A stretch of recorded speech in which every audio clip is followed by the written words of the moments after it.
Today is Wednesday, October the 1st, 2014, and Joe Turner and myself, Judy Meyer, are talking with Wayne and Helen Kelley. Is that correct?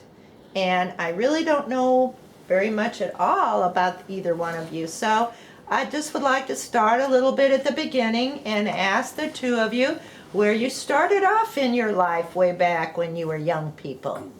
When we were born? Well, you can start there, sure.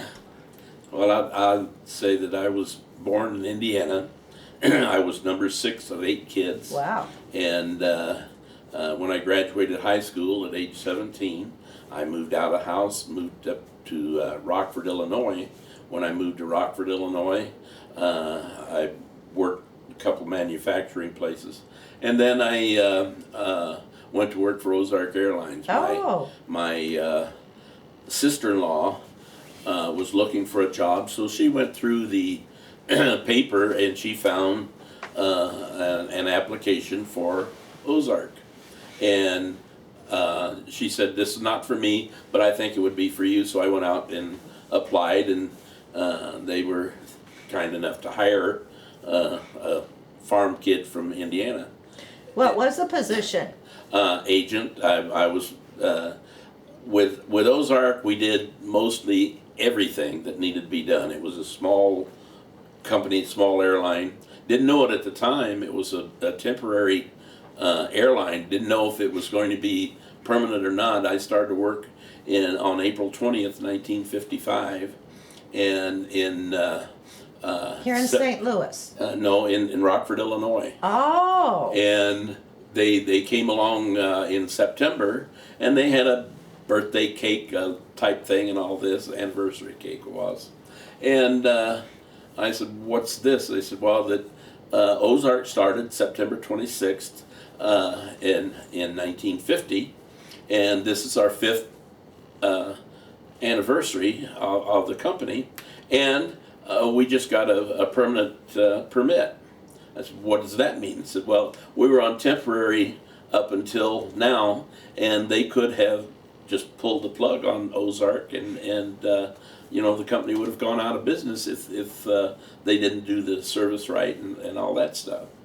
Well, in October of 1955, after I started in April, my roommate called me and he said, "You ought to come out here to the airport and see this new ticket agent they just hired."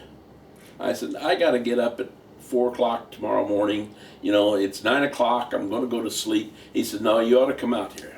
Well, I got dressed. It was about 5 miles away where I lived. I got dressed, came out there, and he says, "What do you think of her?" And I said, I had never dated anyone in my life. Never asked a girl out. I had kind of an inferiority complex. And I saw her, and I said, "If I ever marry, it will be her." And it was Helen. Oh my goodness. And it was Helen. And so here we are, 59 years later. Congratulations. And I'm still married to my first wife. Oh, that's wonderful. Well, let's shift over to Helen. Helen, where did you start off life? In Pinckneyville, Illinois. Pinckneyville.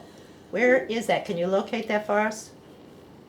You know where DuQuoin, Illinois is? I've heard of the DuQuoin State Fair. Okay, we're 8 miles this side of it, west of it. Okay. And we only lived on a farm between Pinckneyville and DuQuoin. And went to high school in Pinckneyville. Attended a country school out in the woods. Really? And all 8 grades were in one room. Oh my gosh. Wow. And walked to school no matter what. And attended high school. And I was out of work, and I worked for a doctor there for a year and decided I didn't want to do that. So I went to an airline school through the mail, and then I went to Kansas City and went to school there, and they're the one that got me the job with Ozark in Rockford, and I went to work from there.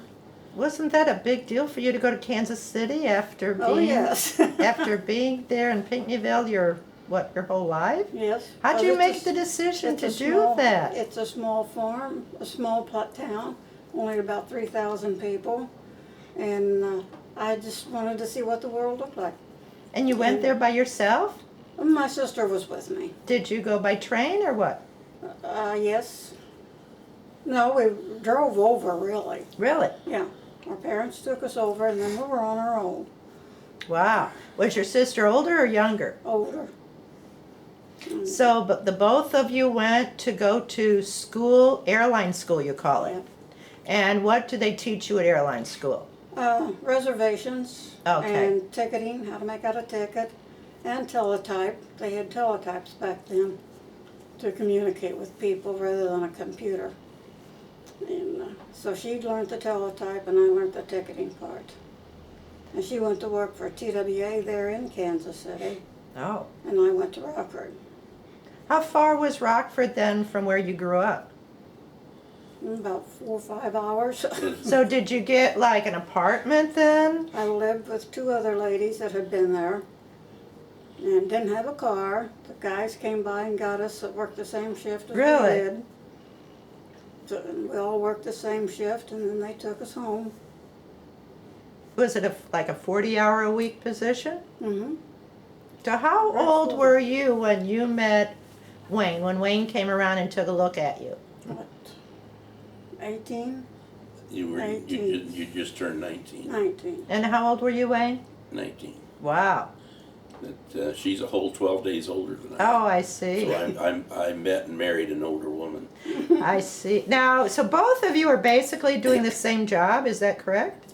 In essence, I did more on the ramp side, the loading, unloading airplanes, and she did the ticketing. We were able to do either one, but you know, that mostly back then the girls worked on the ticket counter and reservations, and the guys worked out on the ramp, loading, unloading the airplanes, and doing things like that, working the weight and balance papers that are required to get an airplane off the ground.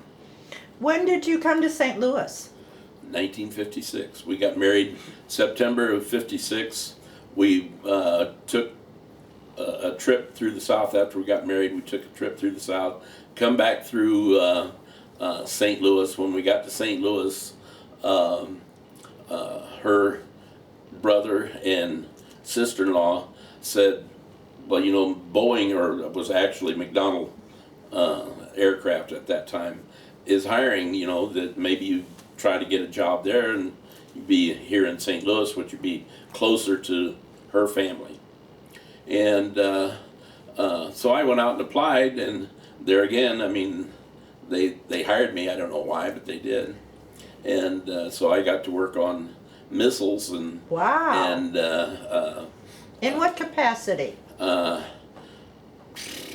they call it sheet metal assembly. So I don't know. It was just basically working on the missiles, the Talos and GAM missiles. The Talos was a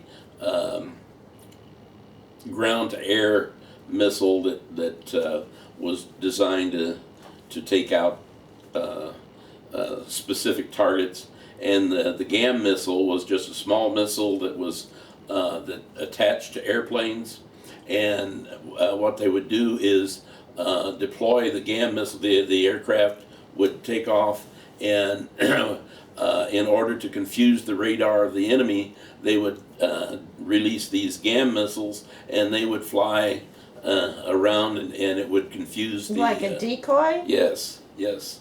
And so those were the two things. And then I also had the opportunity to work on one of the first F-4H airplanes that come out now. This airplane was a fantastic airplane. It was built out of titanium. All right. And titanium is a very, very hard metal and hard to work with. But I got to do that. So in other words, you really were taught probably a lot when you started working there. Right. Went to school. I think it was like a 6-week school that they had, that they taught you all about that sort of stuff. And so that required us to move from Rockford to St. Louis. I didn't see it was a big deal because, like I said, when I was 17 years old, I just graduated high school in May, and the next day after graduating, I took off, went to Rockford, Illinois. It was no big deal to me. And so moving down from Rockford to St. Louis was not a big deal to me. I mean, had a job, and you know, all it took was a job and making enough money to pay rent. She tells me that she was scared to death about it. I think I would be too. I think I would be the same. Did you look for a job then when you got? Yes, I finally found one at Armbruster Real Estate. Oh, really? And I worked there for a while, and then that was not what I really wanted to do, and there was an ad in the paper, I think, for Ozark, and I thought, well, I'll go try for that. Well, because you already worked for the So I company. already worked for them, and I went in, and they hired me immediately. Wanted to know when I could come to work. I said, well, 2 weeks, because I got to give them 2 weeks. And I started. And did you And I do the worked same type of job that you did before? No, not really. I did write a few tickets for the president, because he didn't buy tickets at the counter or anything. We just wrote his right there in the office. And I worked in basically accounting, and worked there for 9.5 years. And then I quit, and after I quit, then I was pregnant, and I never did take another full-time job after that. I see. It's a little, every 2 or 3 years I'd go from one place to another according to our age of our daughter. I see. Well, let me go back to Wayne. Well, and Helen, where did you live then when you figured out that you were going to be living in St. Louis? Then where did you live? In Overland. We rented a house in Overland, and was really an expensive house. Cost us $20 a month. Wow! So I mean that was a few years ago, and after that we moved several different places. But the boss that I worked for McDonald's lived down on Cary Avenue, down in North St. Louis, so he found a place down there that we could live, which meant that I could ride to work with him every day, and so don't have to have a car and all that. So that worked. And you didn't have a car? We had a car, but that way it didn't have to have 2 cars and that, so that worked out pretty well for us. So you were living in North St. Louis? North St. Louis. Most people wouldn't want to live there today, but Okay. back then it was a neat place. It was the houses were neat and clean, and we lived in a shotgun house.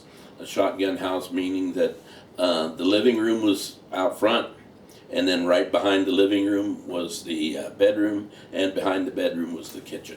So I mean, it was just a straight through, and type of house it was. And that was mostly what the houses were back in that time of deal. Then in 1960, 61, something like that.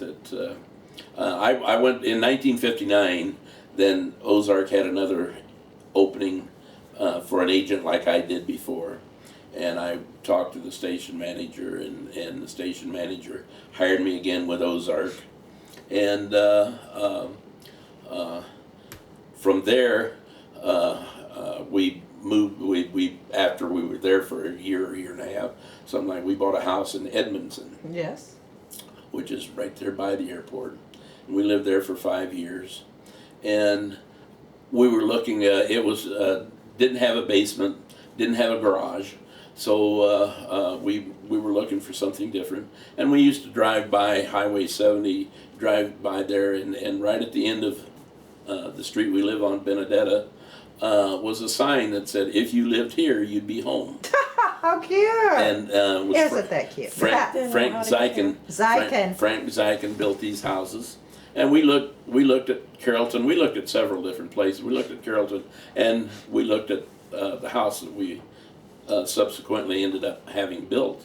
And the quality of the home seemed to be pretty good for the price that they were selling for. So, at any rate, over in Edmondson, we were paying $98 a month house payment. When we bought this house, it was $148 a month. And I said, there's no way in the world that we'll ever be able to either of us quit work, because, you know, $149 or $148, there's no way that anybody can pay that. I was making like $495 a month, and she was making like $300 a month in her job.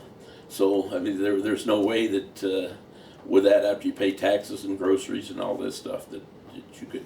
I think this is really interesting that you brought this point up, because I think these days, in the present time, I've heard many people have house payments that are very, very, yes, a lot. And I know when my husband and I bought our house in Bridgeton, we just knew we couldn't go over a certain amount. We just, you know, had a certain range we had to stay in. Right. But, so what year did you come here to Bridgeton? In 1966, we moved. April 1st, 1960, April Fool's Day. Yes. And you had this present house built Right. by Zyken. Right. Right. They started building it in December of 1965, and then it was completed where we moved in on April 1st, 1966. What was the area like when you moved in? Well, actually, what's behind us now was nothing but woods, a stream and woods, and there was a dirt trail back there. But there were no houses, no nothing. So I mean, it was nice that it was that way. I mean, that you had no backyard neighbors, and But the highway was here. the Highway 70 was there. Yes. And how did you come in? Did you come in off Avery? No, Avery didn't exist. No Avery. No Avery. You had to come in on Magella, off of Magella, off of Natural Bridge. Oh. And we come in on Magella, and then we came down Tideland and up to Benedetta. Benedetta ended about 3 houses south of Lockport, Lockport is the street immediately to our south. Mm-hmm. And after those 3 houses, it was dirt. Oh, wow. And there was like a dirt trail, and you could get up to Fifi Road, but I mean, like I said, it was just plain dirt. No gravel, no blacktop. It was just plain dirt. And what was this called? Because I know there's like 2 areas in here. Yeah. So what is this particular area called? this is St. James Estates. St. James Estates. Yeah, and the part that was built first was St. Gerard Park. Right, right. So, What is the name Benedetta for? Did they tell you? Did you ever know? I never did ask. And I thought it was interesting the other day. We had some friends from Illinois who are Catholic came over, and the street directly behind us is called Parish. Yes. And he says, "Is there a church on that street?" I said, "No, that's not what it means by parish. You know, I mean, it's.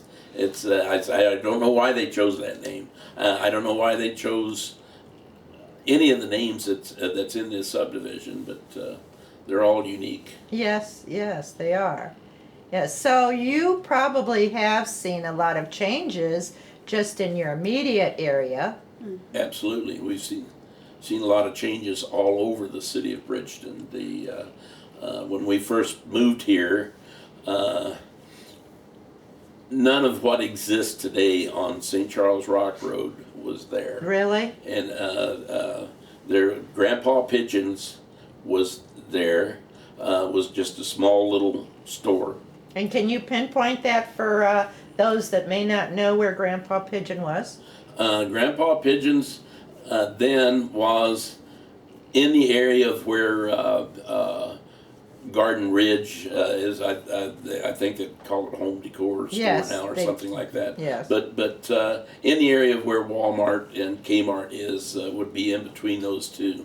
Did you go to Grandpa Pigeon? Oh, absolutely, all the time. I mean, they had all kinds of almost anything that you could imagine. They had their return policy was a little different than what things Why? are What do you today. mean by that? Well, that if you took something back, you had to basically prove that there was something wrong with it.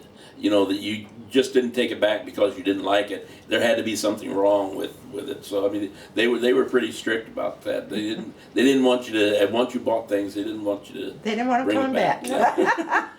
Yeah, and it was a small store that eventually grew into a large store that they were in a few $1 million when they first had a gross income when they first started, and it grew into hundreds of millions of dollars by the time they decided to close the doors.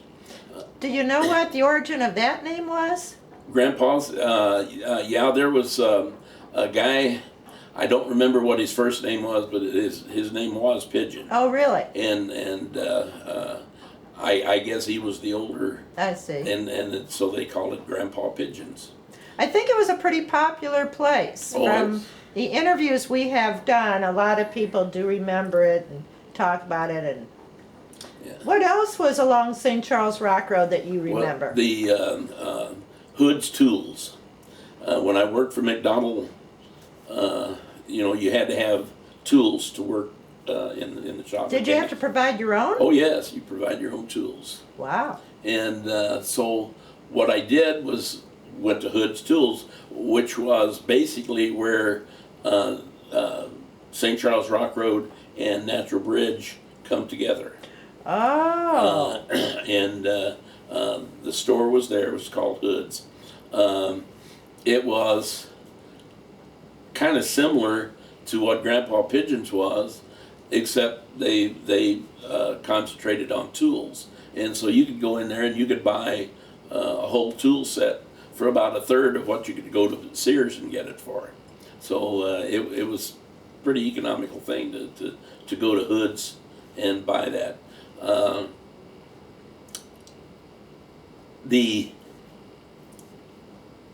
It was totally without buildings and all this along the Rock Road from Fifi west, just about. I mean, there were very, very few stores there.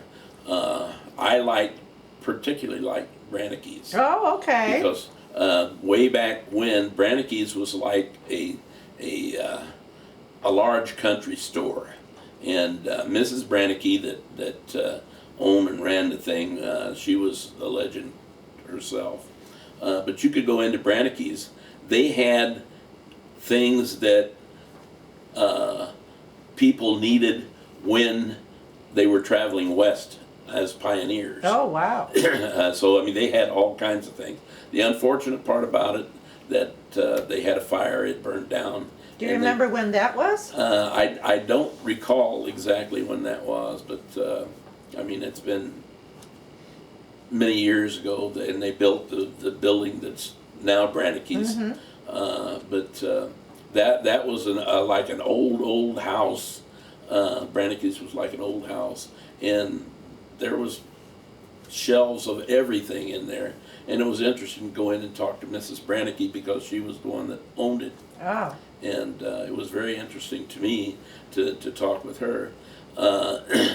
Carrollton came along, and Telsher Hardware Right. went in there. So Right.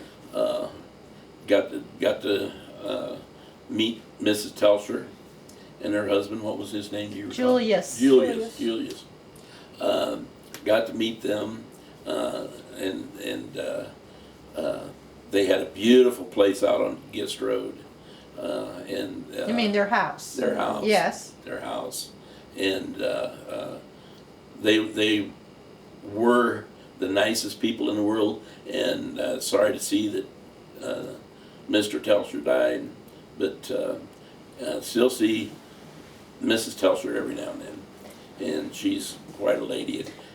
We had a wonderful interview with Mrs. Telsher. You might want to try to look at that. It was Okay. very enjoyable, a Yeah. lot of fun talking with her. But getting back to you, so you actually left McDonald Corporation to go back to Ozark. Right, And so then the two of you were both working at Ozark again? right. Back when we worked in Rockford, they had a rule that you couldn't work in the same department. Okay. A husband and wife couldn't work in the same department. So when she went back to work, she worked in the accounting office. I worked as an agent, again, the tickets and the loading, unloading airplanes and all that stuff. How long then did you work for Ozark? From The second time, I the should say. the second time until they went out of business in Which was 1986. 1986. Yeah, it's, September. They started on September 26th of 1950. Went out of business September 26, 1986. Do you know why? What caused that? The majority of the stock for Ozark Airlines was owned by Cox Medical Corporation in Springfield, Missouri. The airline itself actually started in Springfield, and Cox, Floyd Jones, Clarence Tabor, Laddie Hamilton, who was the president of Ozark, were all from that area, and they started the airline down there. And because Mr. Cox owned a great deal of the stock, when he passed away, it passed on to the Cox Medical. Cox Medical wanted to turn their holdings into cash, and so it came along that TWA and Icon came along and offered much more money than what the stock was worth. So they, the stockholders decided to go ahead and sell. So what happened to your job then? Well, my job disappeared. But fortunately, TWA hired me to go to work at Kansas City. And I went to Kansas City and did a similar job that did what I was doing. Well, you say you went to Kansas City. Does that mean that you both moved there? No. No, that's a fun thing too. Okay, well, exactly how did that work then? He was in Kansas City and I was here because I didn't want to give up the house. I don't blame you. I too had gone to work for McDonnell Douglas, You went to work for McDonald Douglas. but over in the travel department. You two kept switching back and forth, it sounds like. Did you have your daughter at that point? And she was in Nebraska, going to college in Oh. Lincoln, Nebraska. Oh, So we had to keep the house, and I had to keep my job, so in order to pay for everything. So he drove back and forth all the time, every weekend. Unless we went with our daughter. She's quite a bowler. a bowler.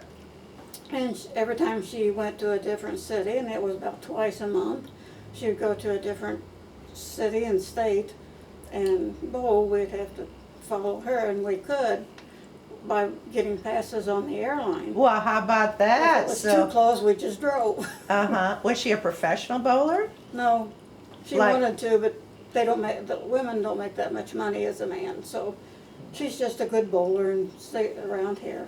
I see. So this is funny that you two sound like you two kept flip-flopping these companies. Companies. Uh-huh. So where now, did you live when your daughter was born? Right here. Right here, So where did she go to school now? Pattonville. And where was Pattonville School? Well, then she started up here on Fifi Road, where the credit union is now, where Vantage Credit Union Okay. is. That was a elementary school, and she went over to they consolidated some of the schools, so she went over to the Carrollton in Carrollton Oaks, and then she went to Pattonville Junior High, and by that time they had built Pattonville's new high school. So she got to go to high school there. She graduated in '87. Okay. And Yeah. there was where? Pardon? Where was on there? McKelvey Road. The Pattonville High School. Okay. Where it presently On is. Creekmore Mill Road. Right, where it is right now.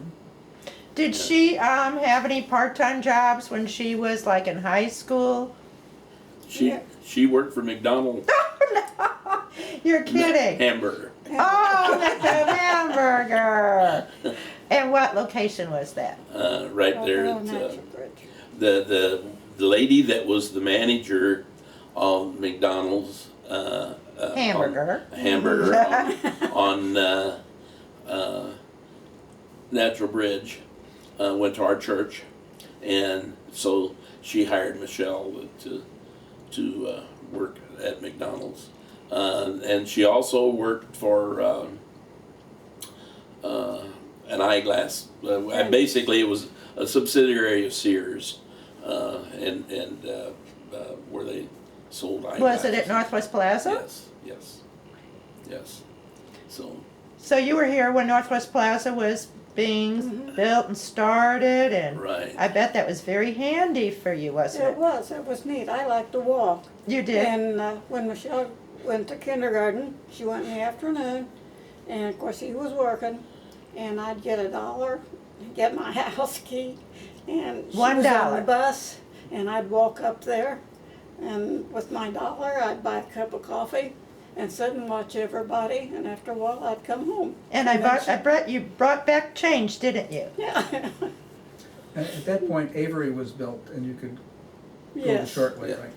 So the school bus came to pick her up then? Yes.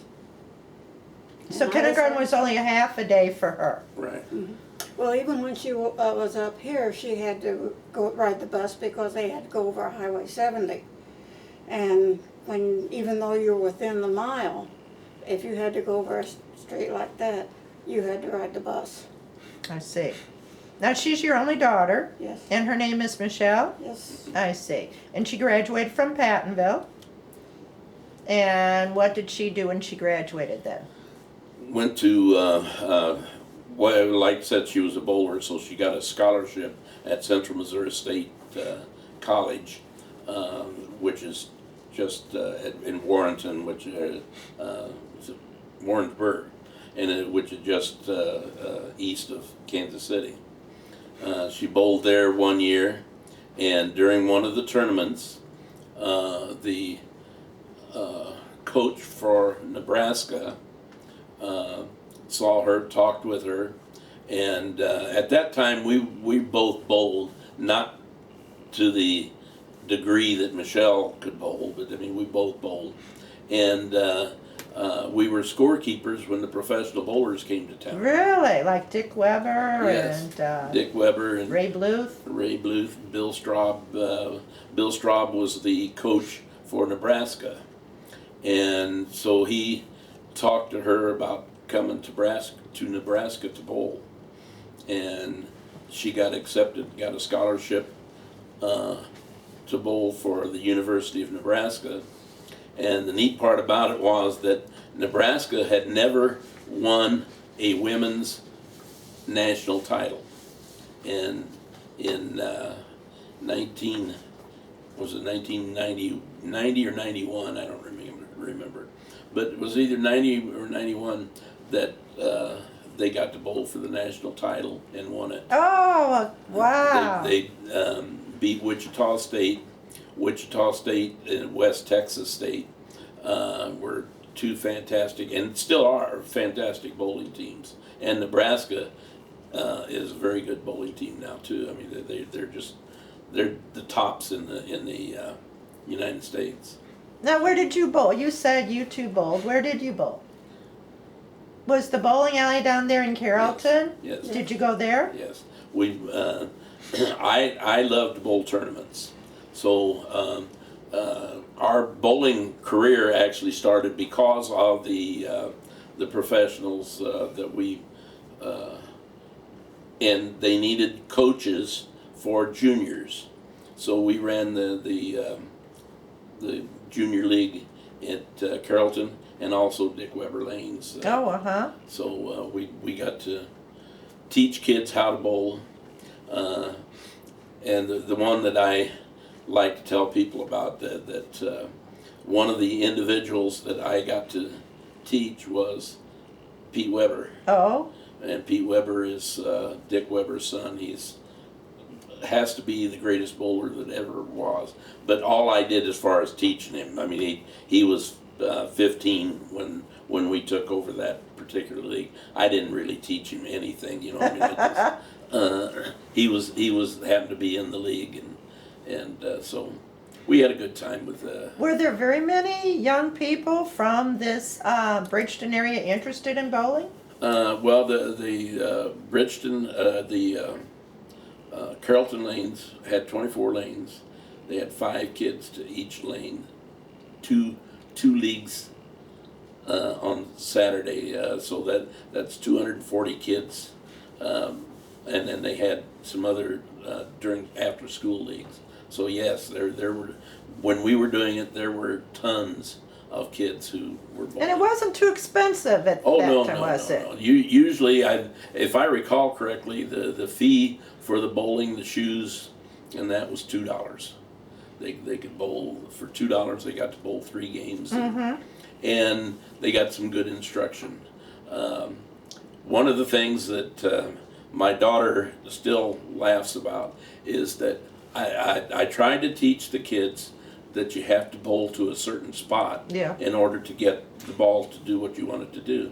So I would go stand on the lane and put my feet just far enough apart that a ball could fit through it. Oh, you were pretty brave on that one. That's what a lot of people, you know, and I'd tell the kids, I said, what you want to do, you know, throw the ball between my legs. I don't care what else you do, just throw the ball. I don't care where it goes after that.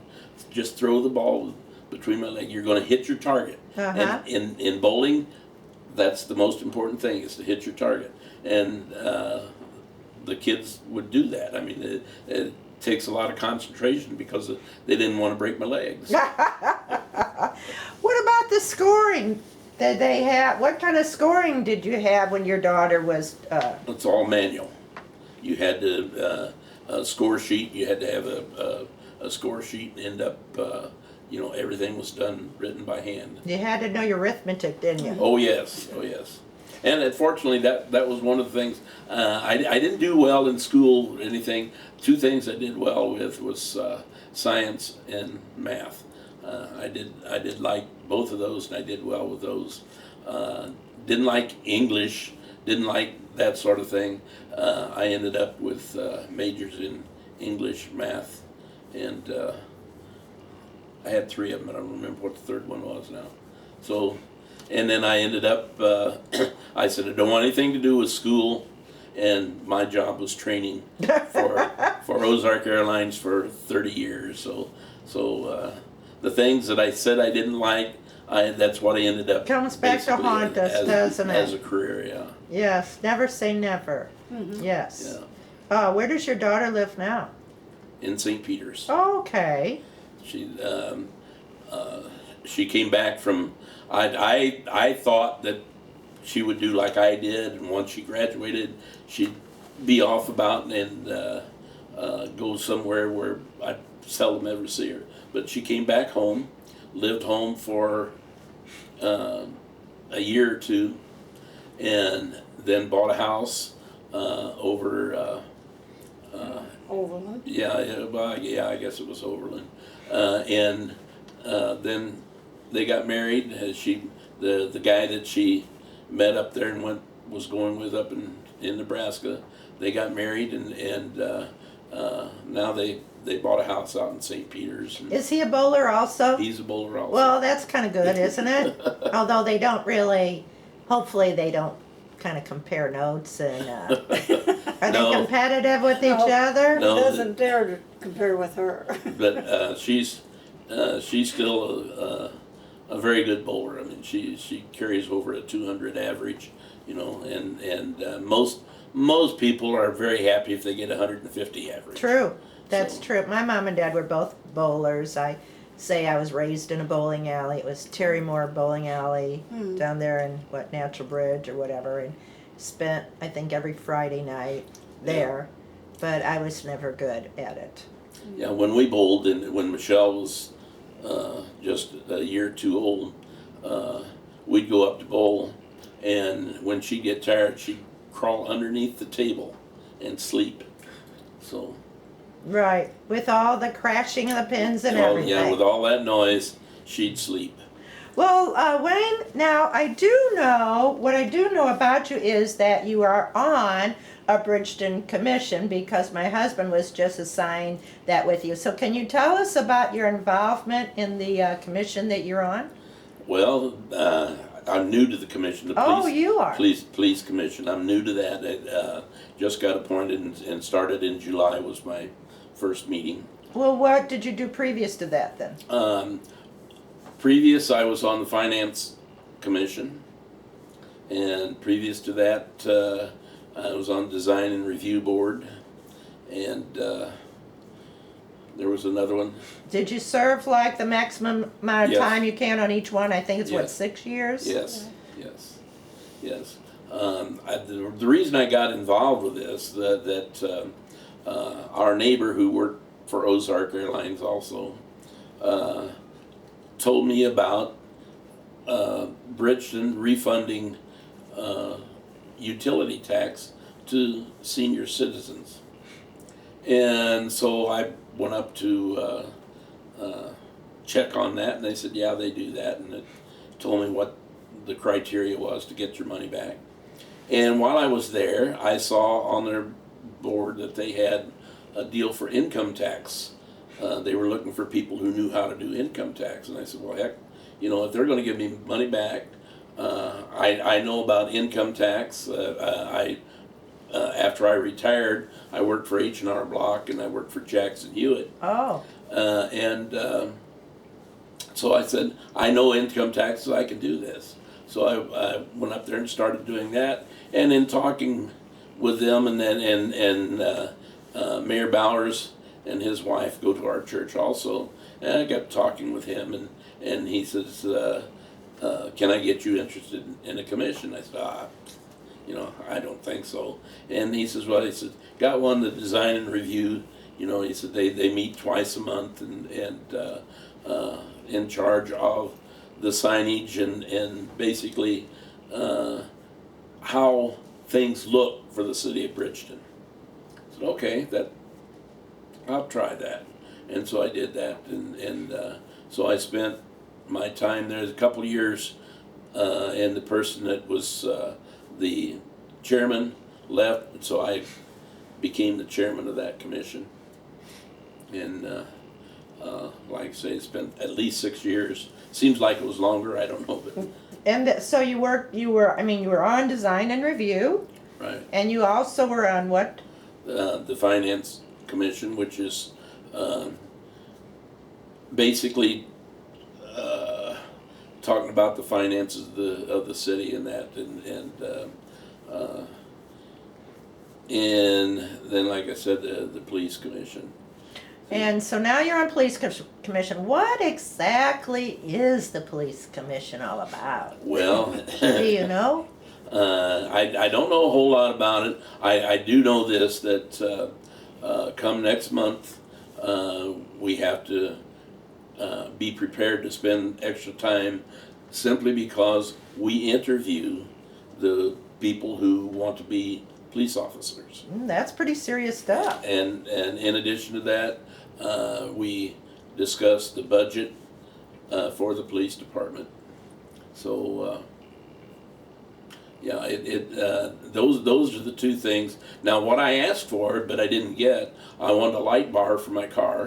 Yeah. Ken wanted a badge, and they and said a badge, no. and a badge, and I said I'll pass on the pistol, but I'd like to have the badge and the Right. light bar for the car. I think Elvis always wanted the badge too, if I remember. So Were you ever on any of the commissions, or did you do any Bridgeton volunteer work, Helen? I do community helping ministries. Do you? Yes. That's We've where I was this afternoon. we've interviewed couple of other people that have also been involved There's with quite a that. few of us. Good, that's very, very nice, Yeah, yes. I do that. Mhm. And that's about, and I help him with taxes up at the community center. He does. Now, that. when you say, I don't understand, when you do taxes, what do you mean by that? The federal income tax, and state income tax. But do you charge people for No. doing? No, that's free. Oh. It's for anybody who is low income being $35,000 or less, and disabled and elderly. Now, we try to discourage people who make a lot of money. You know, I mean, you could be elderly and have an excellent retirement and all that stuff. We try to discourage them from coming in simply so that we have more time to help The people that don't have the money to Right, pay for a right. professional. Right.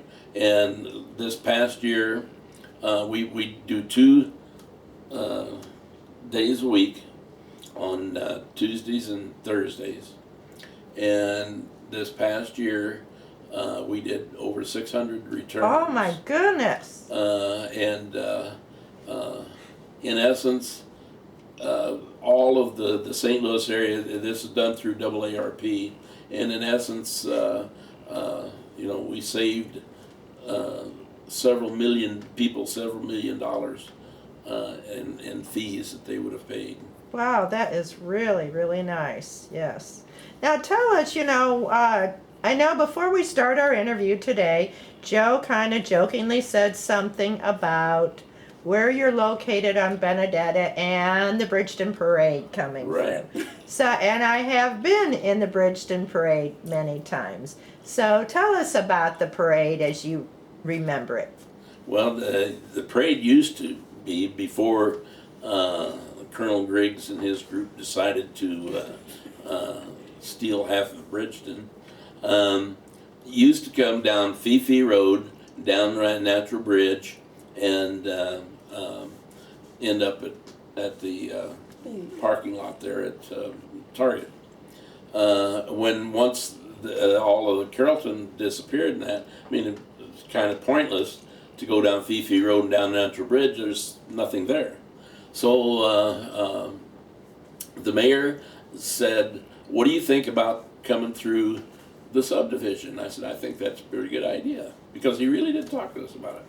And so, in addition, I happen to own a 1971 red Mustang convertible. Oh, nice. And Conrad said, "Do you think that I could use that as my car for riding in the parade?"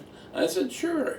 And so when I could, while I still could, I drove the car. When I decided that I didn't want to drive it anymore, another guy from church, also an Ozark pilot, drove the car for a while, and now my daughter drives it, and so the mayor has a ride in the parade. So he still rides in He the still rides in the parade. in the And red the red. Mustang. Is Red it the Mustang. color of your top, Helen? Is it that About- cherry Just red? about. It's probably Bright, shiny. yeah, it's probably a little more orangey than her top is. I mean, but it's a pretty car. Well, my son-in-law got a Mustang a couple of years ago, and I know it was a big thrill. And he had all the 2 grandkids always spotting Mustangs, and Yeah, yeah. they could spot one all the time. And that was a big kind of game they played about spotting all the Mustangs. They saw. Yeah. So the parade, like I said, the parade has always been a fun thing. This year, the Bridgeton Parade was bigger than it ever has been. Really? Had How could you tell? because it lasted longer. And up until this year, I recorded it. So I have, if you need those, I've got Bridgeton parades on tape too. Well, But I've misplaced my video camera, so I don't know what I did with it. So I couldn't record this year's. Well, this year I was in it with our Bridgeton Historical Commission, and we had a cake that one of your neighbors down there on Domenico had actually made up for the Pattonville Alumni Association. So it was kind of like a replica of the St. Louis 250 celebration cakes. So we kind of had that as our focus. Yeah. And I'm telling you, this year the weather was gorgeous Yes. for 4th of July. Yes. It was a pleasure being outside and taking part in the parade. Yeah, the another fantastic thing is the fireworks after on July 4th.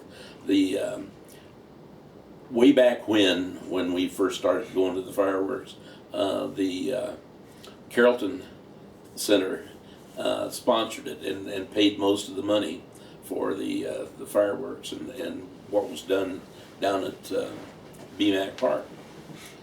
So after the subdivision of Carrollton disappeared and the city of Bridgeton picked it up, so and it's been really nice. I mean, and it's each year gets better and better with a fireworks show. The music that they have, and the only thing that I don't like about it is that it takes about an hour to get a funnel cake. Can you call ahead and reserve one? Yeah, Helen likes funnel cakes, and this past year, since I'm in a wheelchair, it's difficult for me to get around. So at any rate, I pulled up where the funnel cakes were, and there was a sidewalk there, and I said, "Is this where they're selling them?" They said, "Yeah." And so I just stayed there, and this gal says, "Well, you can't stay here." I said, "What do you mean I can't stay here?" She says, "Well, the line is way over there," and the line was about 2 blocks long. Oh my gosh! And I said, "Well, I can't get out in the grass there," so she had to do without her funnel cake this year. Oh no! Oh, what a disappointment! Yeah, but I survived. Oh wow! I've been to the Bridgeton fireworks displays. We used to take our children. We used to actually drive over to Hussman, and then they would have a little shuttle bus. Right. Oh, yeah. And in fact, the bus driver was the school bus driver and the camp bus driver. It was kind of fun, Right. because we knew the school bus driver, and so we did that for many years. Mm-hmm. Yeah. But I think they still have a shuttle. Yeah, they do it in the auction. Right. The auction place. Yes. But- yes. Being on a commission, I get a pass permit. I can park right in the BMAC parking lot. So, Well, there you go. That's one of the perks. And Yes. Joe and I are also on the commission, but you might want to say, what else do you get in lieu of payment? There's no payment. there's no payment. No. No payment.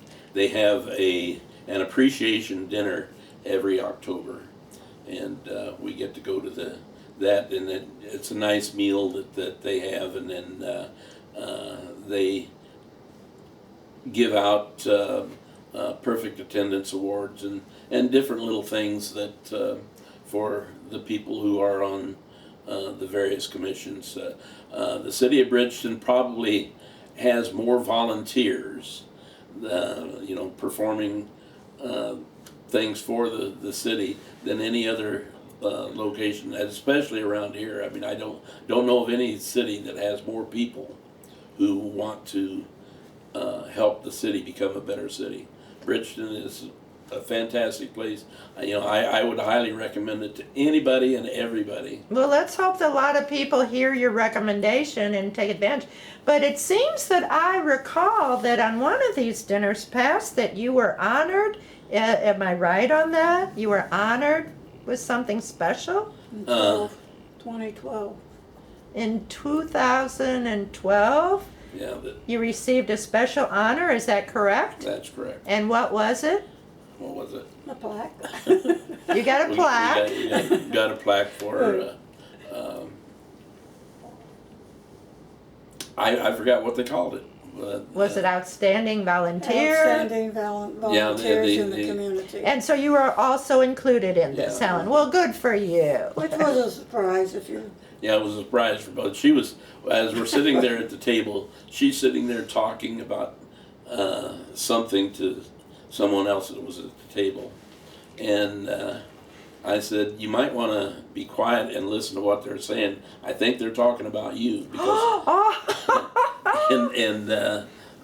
so the end result was that was like volunteers of the year or whatever. And then Conrad said, and here they are, Wayne and Helen Kelley, you know, so. Well, I do recall that, and at that time I said to myself, you know what, we should interview them. And I guess it's taken, 2 years now to actually sit down with you both and interview you. And it's been a joy to be able to really meet you and talk with you. And our dinner will be coming up soon again, and I hope to see you at that time. And thank you for letting us come today. And thank you for all your work in Bridgeton. Well, thank you for coming and talking to us. We enjoyed the time, so. Thank you. Thank you all.